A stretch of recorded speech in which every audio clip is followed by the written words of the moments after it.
Buongiorno e ben ritrovati con l'informazione flash di New Sicilia. Vediamo insieme i titoli più rilevanti della mattina. In apertura la situazione maltempo in Sicilia, poche ore di pioggia hanno letteralmente messo in ginocchio anche la provincia agrigentina.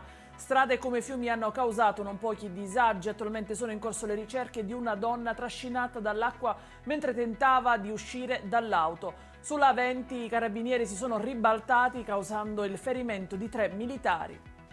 Beni per un valore di circa 6 milioni di euro sono stati confiscati a una coppia di coniugi indagata per associazione mafiosa poiché legata al clan dei Barcellonesi.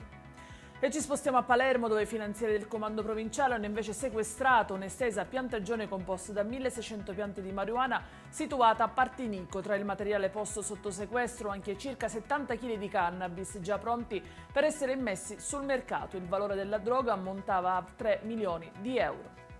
E rimaniamo nel capoluogo siciliano, dove nelle scorse ore un pedone è stato investito da un tram. L'uomo, un 62enne, stava attraversando la strada, adesso si trova ricoverato in ospedale in prognosi riservata.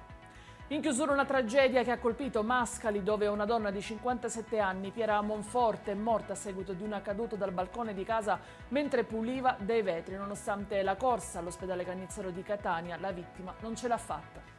Ed è tutto per questa edizione. Vi ricordo come sempre che i dettagli su queste notizie e molte altre li trovate sul nostro sito e sui nostri canali social. Grazie per averci seguito e a stasera con nuovi aggiornamenti.